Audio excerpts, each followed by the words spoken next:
Is this thing on? Hello? Hi guys, I'm back and I'm better than ever and welcome back to another tutorial on this channel. Today I'm going to be teaching you guys how to edit a cursor tutorial just like MPEdits, and I won't waste your guys' time, so let's get right into the tutorial. So you're going to open up a brand new project in good old Davinci Resolve. I already have some things imported into my media pool, but if you are not sure how to do that, you want to come down to this edit tab. Usually you're going to start on this cut tab, come down to the edit tab, make sure you have media pool selected, click on it and hit Control I, and you should be able to import all of your assets. If you guys haven't seen, this effect was featured in my latest video titled Not Moonfine 2024. So if you haven't seen that, I would highly recommend you guys go watch that. I need money, please. Anyways, we're going to start off by dragging in our music. In this case, I'm using a song called Break Things by an artist on YouTube who made an instrumental cover on it. I'll have a link for you guys in the description of this video if you want to use the song. But honestly, this effect can work with any song as long as you have a clear beat to it. So what I'm going to start off by doing is going and using this mark tool on our audio in order to mark every single hit that we want to use for our effect. So in this case, I would like to zoom in, and we see that this right here is our first hit. So I'm going to mark that. This is our second hit. I'm going to mark that.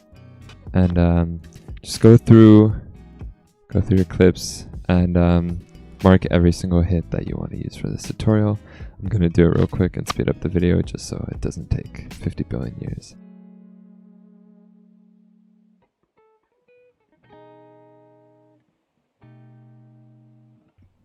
Alright, as you can see, I now have every single one of the audio hits marked with a simple marker just so I can really quickly find them without hassling later.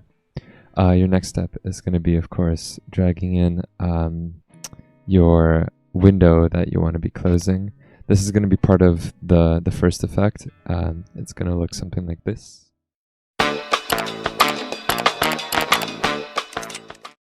What we want to do is count out the amount of markers that we have for this specific phrase of music. So in this case, we have 1, 2, 3, 4, 5, 6, 7. So of course, what we want to do is take this, hold our Alt key, click and drag, and copy this 7 times. A little bit of a hassle, but we'll get it all figured out. So here we have video 7, which means 7 copies. If you want, you can hold Shift and scroll in order to shorten these windows to make sure that you can see every single one of the pages. If you also want, since we're only using one audio track at the moment, we can click right here and just bring it down. Our next step is going to be bring in our cursor asset, which I'm going to have linked in the description below, or if you want, you can find literally any cursor asset or PNG, anything you would like. Just on Google, make sure the background is transparent, but other than that, you should be alright. Drag it in, make sure that it is on top. Make sure that it's on top, okay? If you want, put a layer of separation between them so you don't confuse them. What we want to do is take our channel page, our very, very top one, go over to the first marker, hit the right arrow key 3 times, 1, 2, 3, and cut it to that length. We repeat this for the second one, go into the next marker, 1, 2, 3, and crop it down.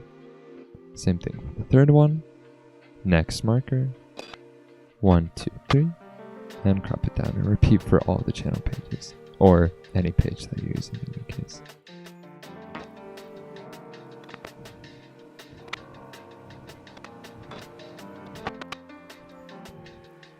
I just realized that this phrase actually has only 6 markers, so we can just simply remove that bottom channel page.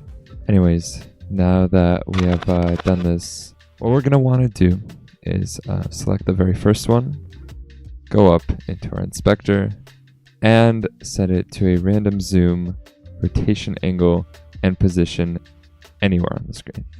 I like a zoom of roughly 0.6 to 0.7, and just position it randomly around the screen, making sure that the whole window stays on screen. And then repeat this for every single window. As you can see, as we scale these windows down, they magically appear. So we want to overlay them in kind of a chaotic sort of pattern. So repeat this for every single one.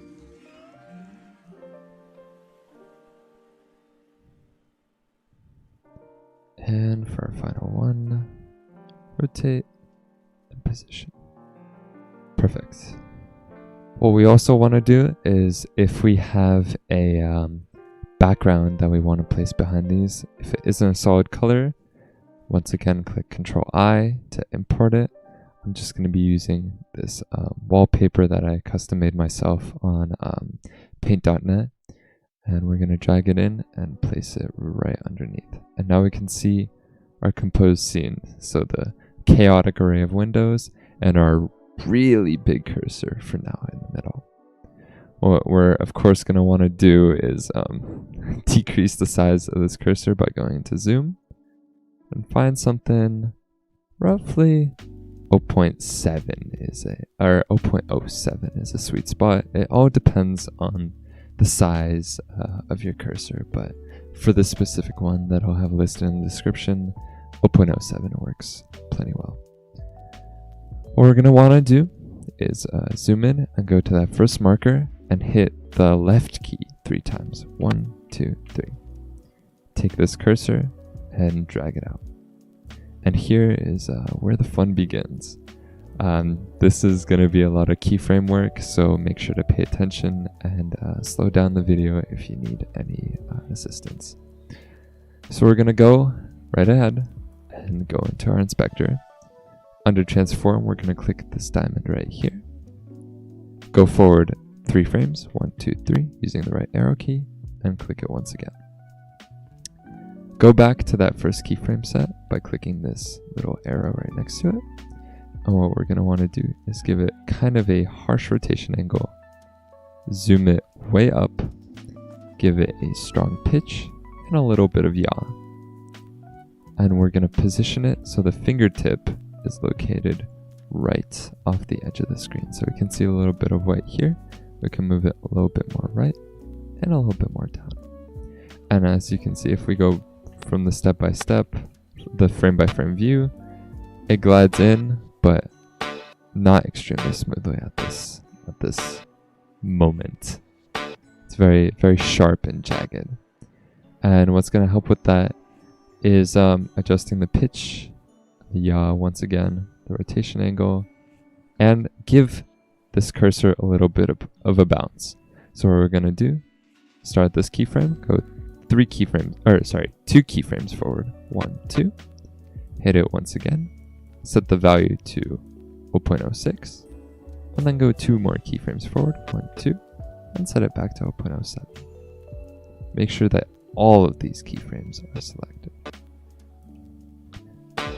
As we can see, the cursor is now bouncing, and we want to make it move over to this top window right here and close it on time. So what we're going to do is go to the marker, this first marker, click the keyframe button once again, go back 1, 2, 3, 4, 5 frames. Click this keyframe marker, go forward, and position it over the X. What we can also do is input a number such as 360 to make it do 1 full rotation, and then play around with this value as much as you want in order to make it do 2 or maybe even 3 rotations. We might also want to play with the position and yaw and pitch just to our liking. I think that looks pretty good. So as we can see, our cursor is gonna rotate And right now it's a little stationary, but we're going to fix that. As we can see, rotates over, and if the window disappears. In order to make this look more like a click without adding a sound effect, we're going to want to select the cursor, move 1 frame forward, decrease the size, move 2 frames forward, and increase the size again. Make sure that all the keyframes are selected. And now we can see there is a nice little bounce to it, like a click.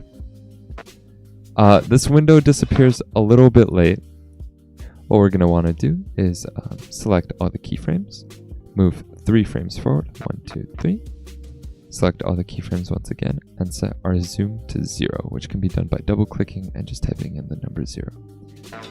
And as we can see, our window now has a very smooth closing animation.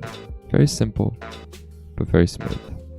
And as we can see, it happens right on beat and directly with the click. What we're going to want to do is repeat the same process. Once again, I'm going to show you guys once again, but a little bit faster. So select the cursor asset, go over to the next marker, select all the keyframes, go 1, 2, 3, 4, 5 keyframes back, go back to that keyframe, rotate a random amount, that looks good, change the pitch, change the yaw, make sure it's not too much, position it over the next window, go 1 frame forward, decrease the size, go 2 more frames forward, increase the size once again. Select all the points, select our window, go to the marker, set a keyframe, go forward 3 steps, 1, 2, 3, select it once more, select zoom, hit 0 on your keyboard and hit enter. And as we can see, our cursor now moves between 2 windows and clicks on each one. So I'm going to repeat the process for the rest of these windows, and I'm going to come back during these 2 hits because they are a little bit closer together, and I feel like a 5-frame move, which is what we have been doing, won't be fast enough. So I'll get right back to you.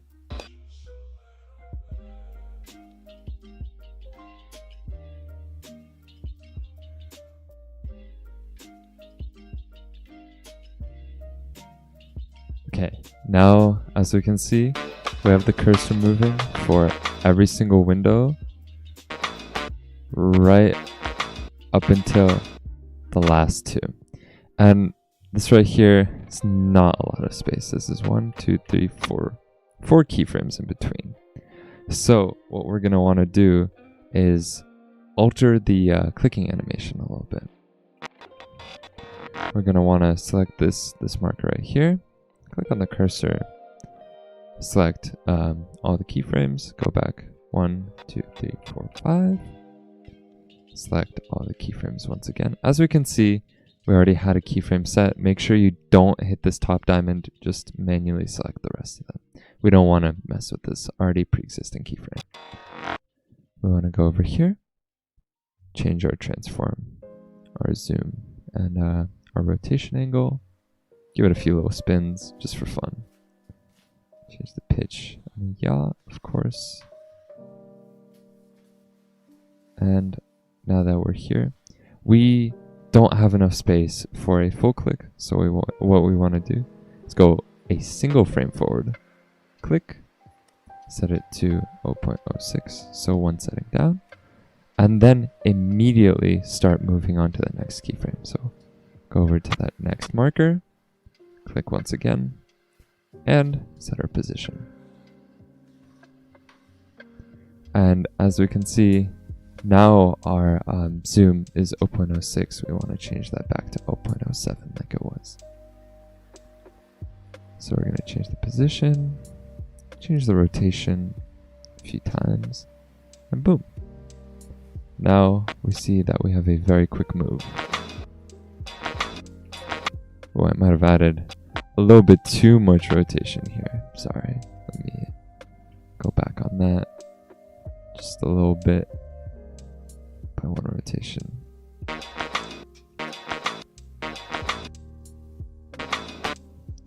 And don't forget to add the animation here once again. 1 frame forward, set it to 0.06, 2 frames forward, and set it back to 0.07. We can see that it looks good, but it's just a little static. We want to give it some motion.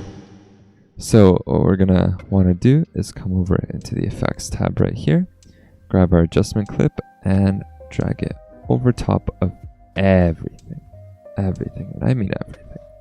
Make sure it's the length of your audio, and let's select it, go into our open effects, search motion, or sorry, not motion blur, camera shake.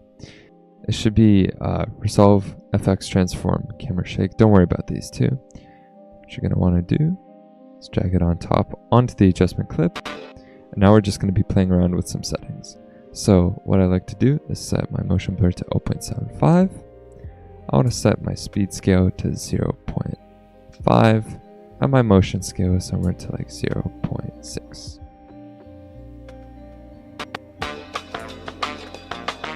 As we can see, that's a little too slow, so I'm gonna actually increase my motion scale maybe to somewhere around like 0.8. That looks better. Play around with these settings, see what you like. Maybe you want a little bit more motion and a little bit less speed. It actually looks pretty nice. These are settings that are meant to be played around with, so just find something to your liking. And remember, you just want a little bit of motion to add some interest to your very stationary intro, which is made up of entirely PNGs. And as we can see, that's already looking a lot better. But we're still not done yet. What we want to do is come here and click search for zoom. We're going to want to grab this Resolve FX Blur Zoom Blur and put it on our cursor asset, not our adjustment clip, but on our cursor asset.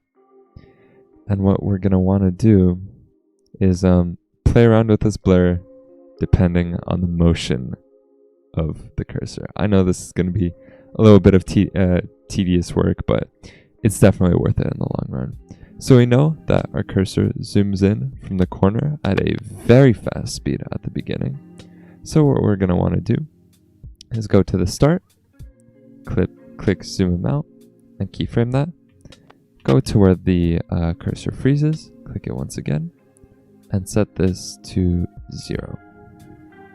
And we're going to go back to the very beginning, and we know that it's a very fast blur, or a very fast move, so we're going to increase this to a crazy number, probably somewhere like 0.8. And this is just going to blur out our cursor a little bit. As we can see, it's blurry towards the edges, and it's just going to ease into the scene a little bit better. Now we're going to want to add this blur every single time our cursor moves.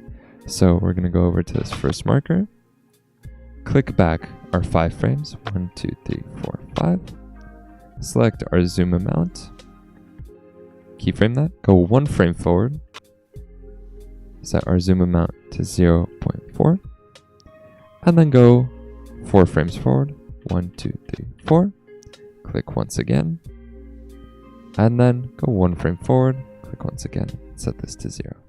And now we can see that there's a touch of blur as the cursor spins around. We're going to be adding more directional blur to this, but this is just our nice little zoom blur. So I'm going to repeat this on this next move. So we're going to want to go 1, 2, 3, 4, 5 keyframes back, select zoom amount, go forward 1 frame, select it once more, set this to 0.4, go 1, 2, 3, 4 frames forward, click it once again, move 1 frame forward, and set this to 0. And repeat this for the rest of your cursor moves.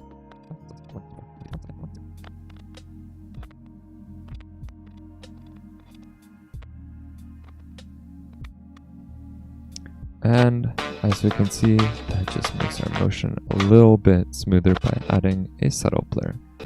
We're also going to want to add a secondary blur, and we're going to look for directional blur.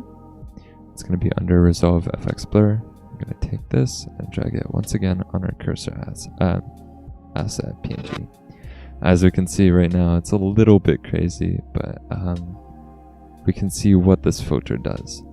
So as we increase the blur amount, it spreads the pixels out in a specific direction that we can control right here by our blur angle modifier.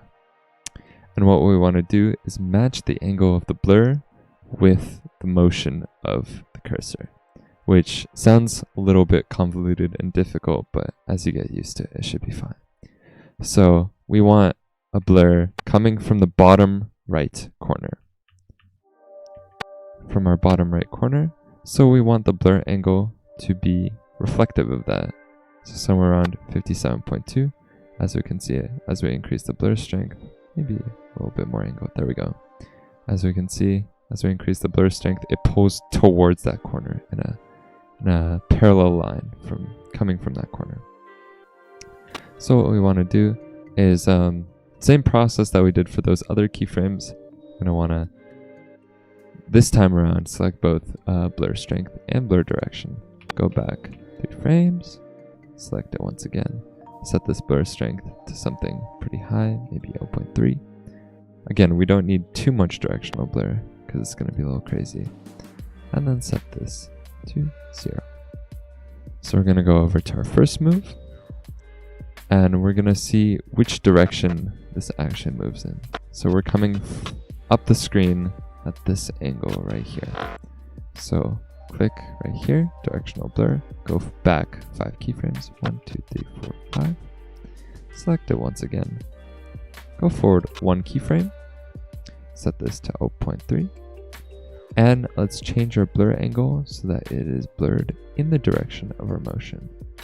So as we can see, this right here, we're leaving streaks in the direction of our motion.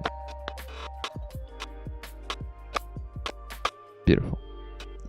We're going to want to go to the hit, click once again, go forward 1 frame, and set this to 0.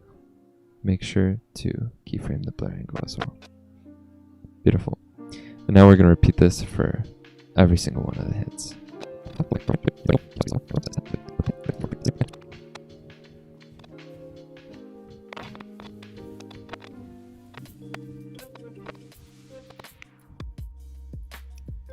Alright, now that we've finished all the blurs, we can see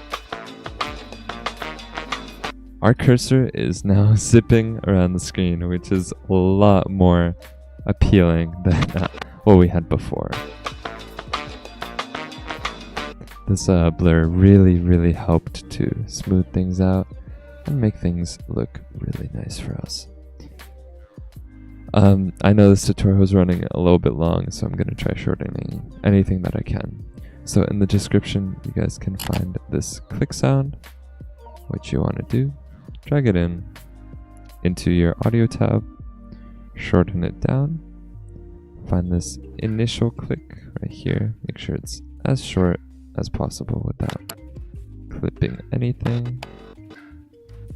And what we want to do is place it as accurately to the start right there as possible. Actually, the first one doesn't require a click. It's only when it closes the window does it require a click. So we'll go into the second one. As we can see, we hear the click sound and our window closes. Beautiful. So we're going to move on to the next one. Hold Alt, click, and drag. As we can see, these are really close together, so we can actually make a new layer, Alt, click, and drag. And if we go back and replay this, we can now hear our little click sound effects. And as we can hear, they're perfectly in time with our music thanks to our markers that we created earlier. And in case we don't want them too loud, we can select them all, go over to this volume tab and decrease it maybe by 9.8 decibels, whatever you want. Just nice and subtle. Beautiful. Nice. So this tutorial is running a little bit long, so I'm going to show you guys quickly how to do this little zoom in transition that goes deeper into your wallpaper. And if you want to see more of the tutorial with the rifles that I did that is featured in my video, let me know and I would be happy to record a tutorial for you guys. Anyways, I'm going to start by grabbing a adjustment clip from the effects tab. Make sure your search bar is clear. Grab this adjustment clip, shorten it down to 5 frames. So 1, 2, 3, 4, 5. These are 5 frames. 1, 2, 3, 4, 5. And delete the rest of it. So it should just be this little sliver right here. What we're going to want to do is right click that and click Open in Fusion Page. What you're going to want to do is click Control Space and look for Transform. It should be the ones that says Transform XF. You're going to want to hold Shift and slide it in between our media in and our media out like so. Make sure that it's connected. If you don't hold Shift, you can also just disconnect this like that and grab from the square and drag it to this triangle. We should be able to see the screen output right here. What we're going to want to do is click this size keyframe, go forward 1, 2, 3, 4, 5 frames, click size once again, and increase the size to something like 2. Make sure it's not too big, but it's also not too small. As we can see right now, our zoom in is very, very, very choppy, and we want to smoothen that out. So what we're going to want to do is go over to our spline tab at the top, check transform and size, and if these points aren't in your view, you can click this box right here to center them. And what we're going to want to do is click and drag, select both of these points and hit S.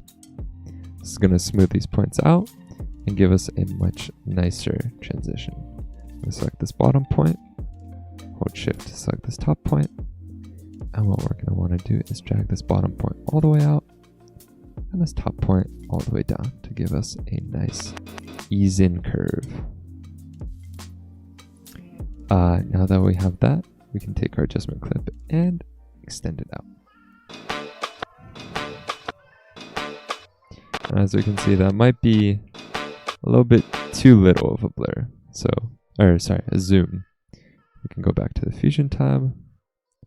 So if we don't have our adjustment clip selected, we can always click Clips and Adjustment Clip, find our transform, go over to the keyframe that we have set, and set this to something like 3, for example. Maybe even 3.5. And now we can see we have a very nicely timed zoom in, with the one issue being that the cursor stays at the top of the screen, but we will fix that later. We're going to want to look for our trusty zoom blur. Make sure you're in the Open Effects tab. Click our zoom blur, drag it over to the Adjustment Clip tab, and as we can see, there's a nice blur going on. We're going to want to keyframe that marker, go to the start of the clip and keyframe once more. And then we're going to want to go back to the marker and keyframe 5 keyframes forward. 1, 2, 3, 4, 5. We're going to want to set this keyframe to 0. We're going to want to set this keyframe to 0.